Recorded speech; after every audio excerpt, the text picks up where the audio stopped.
سچ کا ساتھ نہ دے سکوں. میں نے کتنی ہی آفرز جو ہیں اللہ کا شکر ہے کچھ ویسے ہی ہٹ گئیں کیونکہ میں آئی اسپیک مائی مائنڈ, میں کسی کے پریشر میں نہیں آتی, اللہ کا شکر ہے. اور کچھ اللہ کی مہربانی ہے کہ میں نے خود انکار کیا کچھ اپرچونٹیز کو جہاں پر مجھے منہ بند رکھنا پڑنا تھا. پھر میں صحافی ہی کیوں ہوں, پھر میں تجزیہ نگار ہی کیوں ہوں کہ اگر میں نے بند رکھنا ہے منہ, میں کیوں نہ صحیح بات پہ بات کروں, میں کیوں نہ جو سوال ہے اس پر سوال کروں. اور میاں صاحب آپ کو سوال کا جواب دینا ہوگا, یہ نہیں ہے کہ چوری اور اوپر سے سینہ زوری. عمران خان پہ آپ لوگ سوال کر رہے ہیں کہ جی عمران خان نے کیوں جانے دیا. یہی صحافی تھے جو رپورٹس ٹویٹ کر رہے تھے, جو بار بار آپ کی بریکنگ نیوز کیا چل رہی تھی نومبر میں, بھول گئے ہم لوگ. بریکنگ نیوز چل رہی تھی کہ جی میاں صاحب اطہر من اللہ صاحب نے پوچھ لیا, جی عدالت نے پوچھ لیا کہ اگر میاں صاحب جو ہیں وہ منگل تک اگر انہیں کچھ ہو گیا آپ لوگ ضمانت دے سکتے ہیں ان کی زندگی کی. ضمانت تو ہم میں سے کوئی بھی اپنے اگلے لمحے کی نہیں دے سکتا. ضمانت تو اللہ کی ذات دے سکتی ہے ہماری زندگی کی کہ کتنی ہے, یہ تو اللہ کو پتہ ہے کہ کون کب تک حیات ہے. لیکن وہ کہتے ہیں نا جس دھج سے کوئی مقتل میں گیا وہ شان سلامت رہتی ہے, یہ جان تو آنی جانی ہے, اس جان کی تو کوئی بات نہیں. تو میاں صاحب کوئی فائدہ نہیں ایسی زندگی کا کہ جہاں پر آپ نے اربوں روپے لوٹے. آپ نے چھوڑے آپ کی جو بیٹی ہیں مریم صفدر صاحبہ جو بڑے فخر سے مطلب کہہ رہی تھیں کہ اوئے شیرو اب تو میں تم لوگوں کو ری ٹویٹ کر کر کے تھک گئی ہوں. کل انہوں نے ٹویٹ کی ہے, کنہیں ری ٹویٹ کر رہی تھیں, جو کہ غلیظ ترین گالیاں بکنے والے اکاؤنٹس تھے ان کو ری ٹویٹ کر رہی تھیں کہ شاباش. انہی غلیظ ترین اکاؤنٹ سے انہوں نے ڈان لیکس بھی اس کو بھی پروموٹ کروایا, فوج کے خلاف بھی زہر اگل باتی تھیں یہ, اور اب ہم لوگوں کے پیچھے پڑ گئے جو بندہ ان سے سینسیبل کوشچن کر رہے ہیں. سو میاں صاحب اللہ تعالیٰ معاف کریں, مطلب بات پھر وہ یہ ہے کہ جان اللہ کو دینی ہے, کچھ تو خدا کا خوف کریں. آپ کی یہ مریم صفدر صاحبہ سے جس وقت رمضان شوگر ملز میں سوال پوچھا گیا تھا, عدالت نے ان سے پوچھا کہ آپ 4,80,00,000 کہاں سے آئے آپ کے اکاؤنٹ میں رمضان شوگر ملز کیس میں, تو میڈم نے فرمایا کہ مجھ سے نہ پوچھیں, دادا جی سے پوچھیں. بھئی دادا جی آپ کے 2004-05 میں انتقال کر گئے تھے, یہ تو پیسے آپ کو بہت بعد میں آئے. سو عدالت کی کسی بات کا ان کے پاس جواب نہیں تھا سوائے مرحوم دادا جی پر ڈالنے کے.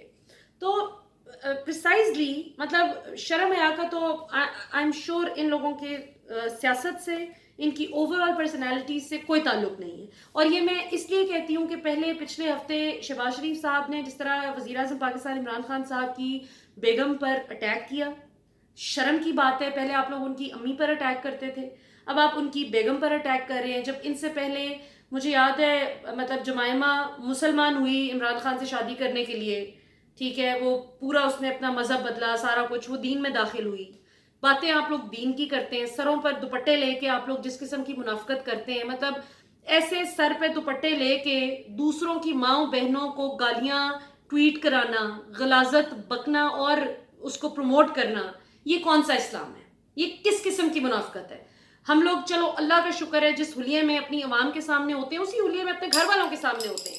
اللہ کا شکر ہے کبھی دوغلی منافقت نہیں کی کہ 4 لائکس زیادہ لینے کے لیے, یہ 4 ویوز زیادہ لینے کے لیے, یہ 4 لوگوں کو متاثر کرنے کے لیے کہ جی میں تو جی دیکھیں جی میں تو بہترین امت مسلمہ کی بہترین جو ہے ریپرزنٹیٹیو ہوں, تو میں سر پہ دوپٹہ لے کے آ جاؤں اور ویڈیو بناتے ساتھ میں کہوں کہ ہاں جی ہٹاؤ. نہیں, جو ہیں وہی اپنی عوام کے سامنے. اللہ کا شکر ہے مطلب خود کو ایک گریسفل طریقے سے انسان کو کور کرنا چاہیے, وہ سب پر فرض ہے, لیکن جس طریقے سے انہوں نے مذہب کو بدنام کیا ہے اس کی مثال نہیں ملتی. اور ابھی کل پرسوں سے میں دیکھ رہی ہوں کہ بلاول زرداری صاحب کے حوالے سے سنتھیا رچی کے نام سے ایک خاتون ہے, فورنر ہیں, جو کہ پاکستان میں مقیم ہے کئی سالوں سے. میں ذاتی طور پر ان کو نہیں جانتی, لیکن مجھے اتنا پتہ ہے کہ انہوں نے ڈسکورنگ نہیں کیا تھا ایمرجنگ پاکستان کے نام سے انہوں نے ایک ڈاکیومنٹری بنائی, جس کی 2 ابھی میں نے اس کی آپ کہیں کہ ٹیزرز آئے, وہ میں نے دیکھے, مطلب 2 شمارے آپ ایک طرح سے کہہ سکتے ہیں.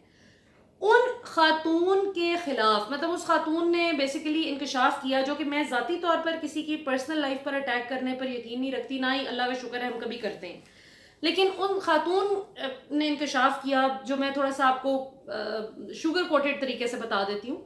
انہوں نے کہا کہ بلاول زرداری صاحب کا کوئی دوست ہے ڈیوڈ جیمز, جو کہ رہتا ہے بلاول زرداری صاحب کے گھر میں. اب یہ اس خاتون کا انکشاف ہے, ہمیں نہیں پتا کہ کس حد تک درست ہے یا غلط ہے. اور پھر بلاول صاحب کے حوالے سے جو ایک ڈسکشن بھی کی جاتی ہے. I don't want to get into it, لیکن صرف آپ کو بتانے کے لیے کہ کیا بات ہوئی. اس بات پر بلاول کے جو پیپلز پارٹی کے جالے تھے انہوں نے اس خاتون کو ہراسمنٹ کی دھمکیاں, اس کا گھر ڈھونڈنے لگ گئے, اس کو گالیاں, اس کو اتنی غلیظ باتیں کیں.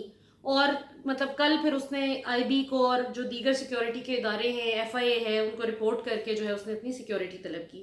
تو کہنے کا مطلب یہ ہے ناظرین کہ یہ جس کو جب جی چاہیں کسی پر جیسا تیسا مرضی کیچڑ اچھالیں, لیکن اگر کوئی ان کو ایکسپوز کر دے, میں ذاتی طور پر کسی کی پرسنل لائف پہ بات کرنے کی حق میں نہیں ہوں, لیکن اگر اس نے کی ہے تو بلاول صاحب اس کو عدالت لے جائیں نا, عدالت لے کے جا کے اس کو غلط ثابت کر دیں. یہ کیا طریقہ ہوا کہ آپ اس کو جس قسم کی دھمکیاں, مارنے کی دھمکیاں, اس کو ہراس کر رہے ہیں, یہ بڑا غلط ہے. سو حکومت ناظرین اب کمر کس چکی ہے. یہ جو پکچر لیک ہوئی ہے میاں صاحب کی, اس پہ اب ایکشن لینے کے لیے فواد چودھری صاحب نے لیٹر بھی لکھ دیا وزیر اعظم پاکستان عمران خان صاحب کو کہ یہ جعلی معلوم ہوتی ہیں رپورٹس, تو ان پر تحقیق کی جائے کہ یہ کس حد تک درست ہیں. اور احسن اقبال صاحب کی ابھی میں ٹویٹ دیکھ رہی تھی تھوڑی دیر پہلے ٹویٹر پر, تو میں نے ان کو جواب بھی دیا اس پر. وہ فرما رہے تھے کہ عمران خان بہت چالاکی سے فوج کو اپنے ساتھ حصے دار بناتے جا رہے ہیں حکومت میں, تاکہ کل کو جب ناکام ہو جائے تو حکومت پہ ملبہ ڈال کے بھاگ جائے. سو احسن اقبال صاحب, جو میں نے آپ کو جواب ٹویٹر پر دیا ہے وہی میں اپنی یوٹیوب پر بھی دوں گی, کہ آپ ہر کسی کو میاں صاحب جیسا نہ سمجھیں کہ جو 40 سال فوج کے ساتھ لڑائی بھی کرتے رہے, ہر طرح کا گن بھی اچھالتے رہے فوج پر, اور پھر لوٹ مار کرپشن کے انتہا درجے کے بازار گرم کر کے اس کے بعد جاتے جاتے بھی روتے ہوئے گئے کہ جی فوج نے کبھی کام نہیں کرنے دیا. عمران خان ایسے نہیں. عمران خان مجھے پتہ ہے آپ کہاں سے بول رہے ہیں, آپ کو عاصم باجوہ صاحب کا مسئلہ ہے جو پہلے D G I S P R بھی تھے, کہ ان کو کیوں فردوس عاشق ایوان صاحبہ کی جگہ لے آئے ہیں. وہ اس لیے لے کر آئے ہیں تاکہ وہ افیکٹولی میڈیا کے ساتھ انٹریکٹ کر سکیں. فردوس عاشق ایوان صاحبہ چونکہ اس طریقے سے میڈیا کو نہیں ہینڈل کر پاتی تھی, نہ ہی ان کا کوئی ویژن تھا پی ٹی آئی والا, میں نے 1000 دفعہ یہ بات کی ہے. فواد چودھری صاحب تھے تو ان کی بھی اکثر وہ لڑائی شڑائی ہو جاتی تھی میڈیا کے ساتھ. تو یہ ذرا کام بھی ہیں, پیسفل بھی ہیں, اور یہ اپنا کام جانتے ہیں. اور پھر یہ کہ کئی صحافی ان کا لحاظ کرتے ہیں, جو کہ جن کو لفافہ صحافی کے نام سے بھی لوگ جانتے ہیں, وہ ان کا کافی لحاظ کرتے ہیں, کیونکہ یہ کبھی نہ کسی کے ساتھ نان سینسیکل گفتگو کرتے ہیں, کبھی فضول بات نہ کرتے ہیں نہ سنتے ہیں. So let's hope for better times in شاء اللہ تعالیٰ.